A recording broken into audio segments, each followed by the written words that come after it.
لله رب العالمين. الصلاة والسلام على سيد المرسلين نبينا محمد صلى الله عليه وسلم وعلى آله وصحبه أجمعين. أما بعد. Alhamdulillah, puji dan syukur marilah kita panjatkan kehadirat Allah Subhanahu wa taala, yang mana Allah Tabaraka wa taala masih memberikan kepada kita kesempatan untuk memperbanyak amal saleh, salah satunya yaitu sholat subuh secara berjamaah. Salawat dan salam kita sampaikan kepada manusia terbaik, Nabi akhir zaman, Khatamul Anbiya wal Mursalin, yaitu Sayyidina Muhammadin sallallahu alaihi wasallam, beserta para keluarganya, para sahabatnya, para tabi'in, atba'ut tabi'in, serta umatnya yang senantiasa istiqamah menjalankan sunnah beliau hingga akhir zaman. Bapak-bapak jamaah Masjid Al-Khairat yang semoga dirahmati oleh Allah Subhanahu wa taala, di kesempatan kultur kali ini kita akan membahas tentang meraih keberkahan hidup dari qiraatul Quran, yaitu dari membaca Al-Quran.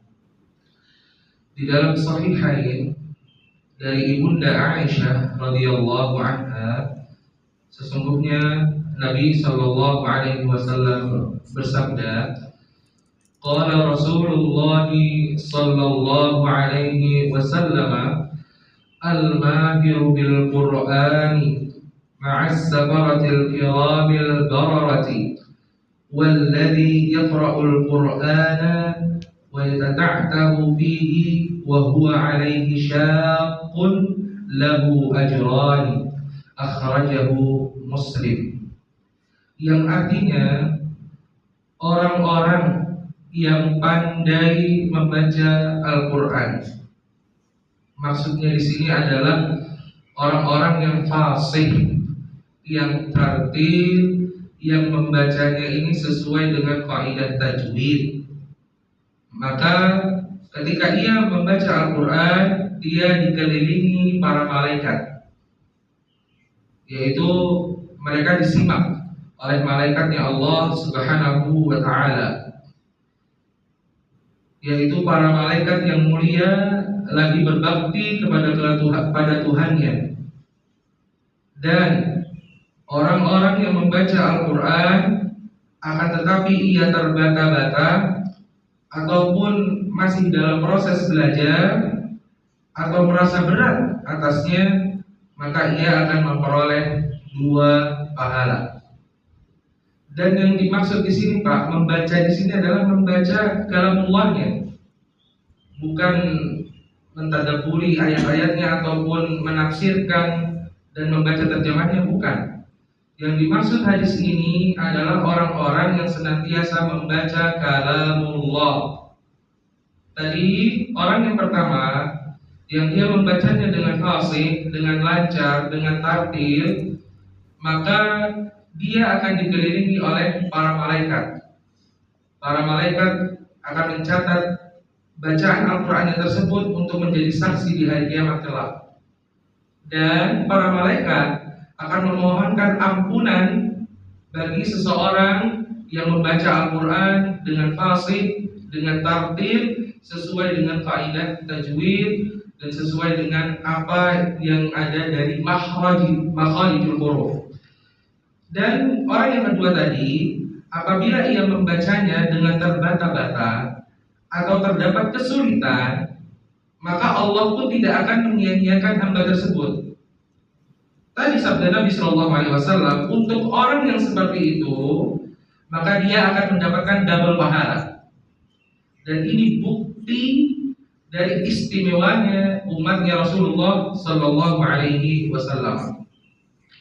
Dan di dalam hadis yang lain dari sahabat Abdullah bin Mas'ud radhiyallahu anhu, semoga Allah meridai keduanya, Nabi sallallahu alaihi wasallam bersabda, "Man qara'a harfan min kitabillahi falahu bihi hasanatun wal hasanatu bi'ashri amsalha la aqwal al-alif lam mim harfun walakin alifun harfun wa lamun harfun wa mimun harfun akhrajahu Tirmidzi, yang artinya barang siapa yang membaca satu huruf Al-Quran maka baginya satu kebaikan, dan satu kebaikan ini masih Allah beri lipat ganda menjadi 10 kebaikan.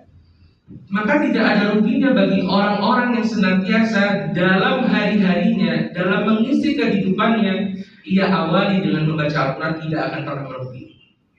Karena satu hurufnya saja, Pak, dilipat gandakan 10 kebaikan.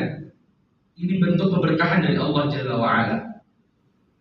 Dan kata Nabi SAW, aku tidak mengatakan bahwa satu huruf itu alif lam mim, bukan.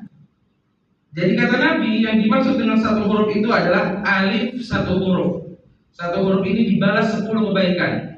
Lam satu huruf ini dibalas 10 kebaikan. Dan mim satu huruf akan dibalas 10 kebaikan. Total dalam alif lam mim saja kita sudah mendapatkan 30 kebaikan.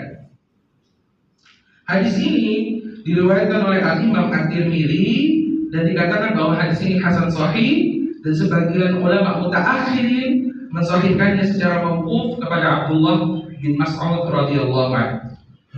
Oleh karenanya Pak, para ulama, wabil khusus ulama Ahlus Sunnah wal Jamaah, mereka menyatakan kalau kita ingin keberkahan hidup, maka awali kehidupan kita dari bangun tidur ini dengan membaca Al-Quran. Kalau mau keberkahan hidup, maka rutinkan, dawamkan membaca Al-Quran. Karena Al-Quran ini yang akan membawa keberkahan dalam hidup kita. Misalkan Allah uji dengan suatu persoalan, suatu permasalahan, maka akan Allah berikan pertolongan dengan cepat bagi orang-orang yang membaca Al-Quran. Dan di dalam kehidupannya, semua urusannya akan Allah beri kemudahan bagi orang-orang yang senantiasa mendawamkan atau merutinkan membaca Al-Quran. Dan di sini bukan menafsirkan ataupun membaca terjemahnya, bukan. Baca saja kalamullah. Diawali misalkan kalau kita sibuk 5 ayat saja, ataupun paling sedikit 2 ayat saja, atau kalau bisa sampai 1 halaman ataupun 1 lembar. Allah Ta'ala berjanji di dalam Al-Quran.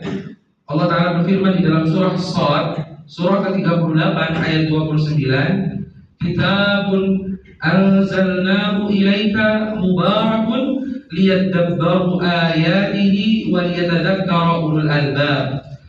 Kitab Al-Quran yang kami turunkan kepadamu, hai Rasul Muhammad, itu penuh dengan keberkahan agar mereka menghayati ayat-ayatnya dan agar orang-orang yang berakal sehat mendapatkan pelajaran. Dan terakhir, selain di dalam kehidupan kita, Al-Quran juga akan menjadi syafaat ketika kita sudah wafat. Rasulullah SAW bersabda di dalam hadis Abu Umamah, Iqra'ul Qur'ana fa innahu ya'ti yawmal qiyamati syafi'an li ashabihi, akhrajahu Muslim. Bacalah Al-Quran, kata Rasulullah, sesungguhnya ia akan datang pada hari kiamat memberi syafaat bagi para pembacanya. Ini saja yang bisa saya sampaikan, kurang dan lebihnya mohon maaf. Apabila terdapat kebenaran itu datangnya dari Allah Subhanahu wa Ta'ala, dan apabila terdapat kesalahan itu dari kebodohan saya pribadi dan dari syaitan. Untuk kesempurnaan majelis kita tutup dengan doa kafaratul majelis. Subhanakallahumma wa bihamdika asyhadu an la ilaha illa anta astaghfiruka wa atubu ilaik. Wassalamualaikum warahmatullahi wabarakatuh.